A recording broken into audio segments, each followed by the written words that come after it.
ये कहानी है मुंबई के सबसे बड़े डॉन की। साल था 26 दिसंबर 1955। रात के 10 बज रहे थे।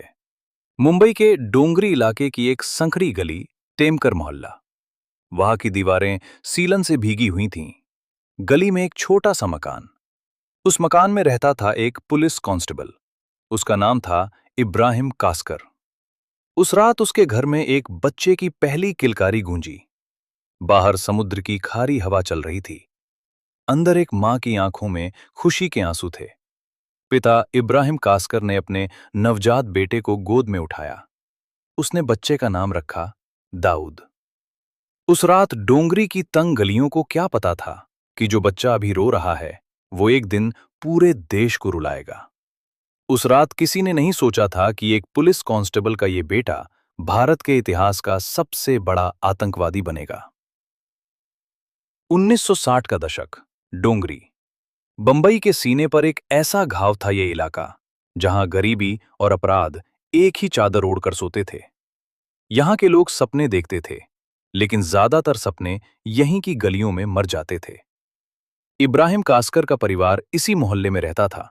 कुल 8 बच्चे, एक हाउसवाइफ पत्नी और कमाने वाला सिर्फ एक, हेड कांस्टेबल इब्राहिम कास्कर। उनकी सैलरी इतनी कम थी कि 10 लोगों का पेट भरना मुश्किल था। इब्राहिम कास्कर का सफर रत्नागिरी के खेड़ गांव से बंबई तक पहुंचने का था। वो एक ईमानदार आदमी था। आजाद मैदान पुलिस स्टेशन के सीआईडी विभाग में उनका नाम इज्जत से लिया जाता था। वो हाजी मस्तान और करीम लाला जैसे खूंखार तस्करों के सामने भी बैठता था, लेकिन उसका जमीर कभी नहीं टिका। उसने कभी गलत काम नहीं किया। उसने हमेशा इज्जत और ईमानदारी की रोटी खाई। लेकिन उसका बेटा दाऊद किताबों की स्याही से नहीं, डोंगरी की धूल से आकर्षित था। दाऊद और उसका बड़ा भाई Sabir Ahmednagar seller high school में नाम भरने भर को पढ़ते थे। असली तालीम उन्हें भिंडी बाजार की गलियों में मिल रही थी। यहां की गलियों में ताकत ही इज्जत थी, पैसा ही पहचान था।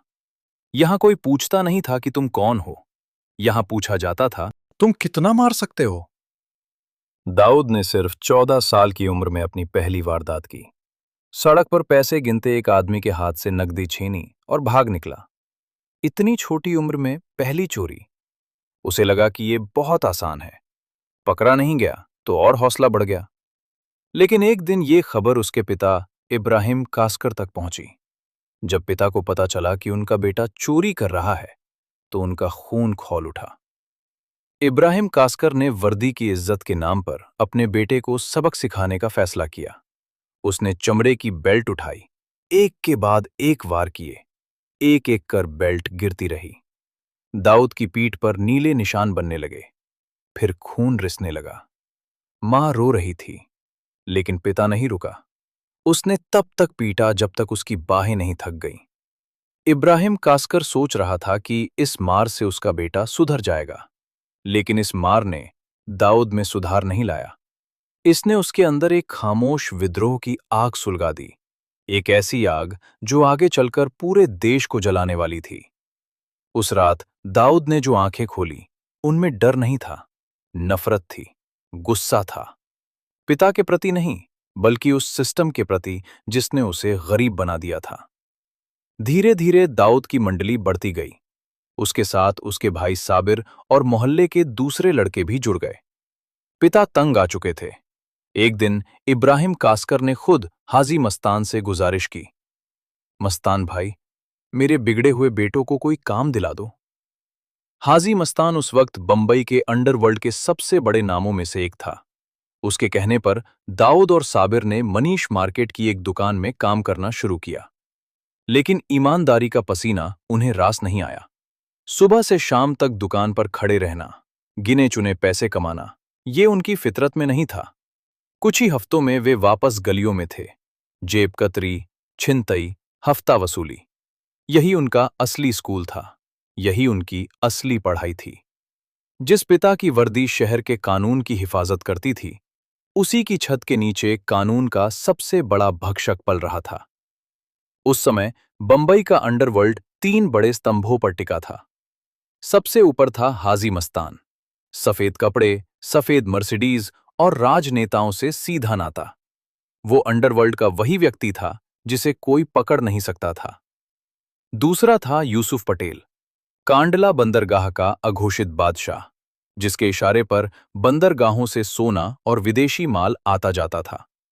और तीसरा था सबसे खूंखार, करीम लाला, असली नाम अब्दुल करीम शेर खान।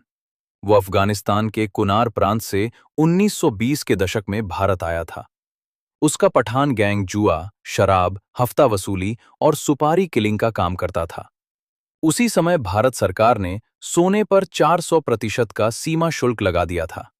इसी वजह से दुबई से बंबई के बीच सोने की तस्करी सोने की खान बन गई थी। इसी बीच दाऊद ने अपना कदम अंडरवर्ल्ड में रखा। पहले दाऊद ने बासु दादा के गैंग में काम किया, फिर पठान गैंग में शामिल हो गया। काम था तस्करी का माल एक जगह से दूसरी जगह पहुंचाना। लेकिन दाऊद की महत्वाकांक्षा इन संकरी गलियों से बहुत बड़ी थी। वो बस एक मजदूर नहीं बनना चाहता था, वो मालिक बनना चाहता था। उसने एक बहुत बड़ी चाल चली। उसने अपने पिता के पुलिस वाले होने का फायदा उठाया। उसने कस्टम अधिकारियों से रिश्ते बनाए। वो पुलिस को गुप्त सूचनाएं देता था कि कब और कहां तस्करी हो रही है। बदले में पुलिस उसकी छोटी-मोटी वारदातों पर आंखें मूंद लेती थी। ये एक साझा फायदे का रिश्ता था। पुलिस दाऊद का इस्तेमाल कर रही थी, पठान गैंग की बढ़ती ताकत को कुचलने के लिए, और दाऊद इस रिश्ते को अपनी सीढ़ी बना रहा था। लेकिन पठान गैंग के भीतर दरारें बढ़ रही थीं। करीम लाला के भतीजे समद खान और उसके साथी अमीरजादा और आल मजेब थे। इन सबके साथ दाऊद का टकराव होने लगा था। बात-बात पर झगड़े, लड़ाइयां, जान के खतरे। और तभी दाऊद ने एक बात समझ ली। दूसरों के लिए काम करके वो कभी बंबई का बेताज बादशाह नहीं बन सकता। उसे अपना खुद का साम्राज्य बनाना होगा। और इसी सोच ने जन्म दिया डी कंपनी को, जो आगे चलकर सिर्फ बंबई नहीं, पूरे देश के लिए खतरा बन गई। फिर आया साल था 1969। दाऊद की उम्र महज 14 साल थी। उसने अपनी जिंदगी की पहली बड़ी वारदात को अंजाम दिया था। डोंगरी की एक सड़क पर एक आदमी अपने हाथों में पैसे गिन रहा था। उसे पता नहीं था कि किसी की नजर उस पर लगी है। दाऊद ने मौका देखा। वो तेजी से बढ़ा, एक झटके में पैसे छीने और गली में गायब हो गया। ये उसकी पहली चोरी थी। पहली बार उसने अपने हाथों से किसी का माल छीना था। उसे लगा, इतना आसान है, पकड़ा तो कोई नहीं।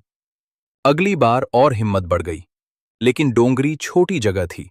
खबरें घर आने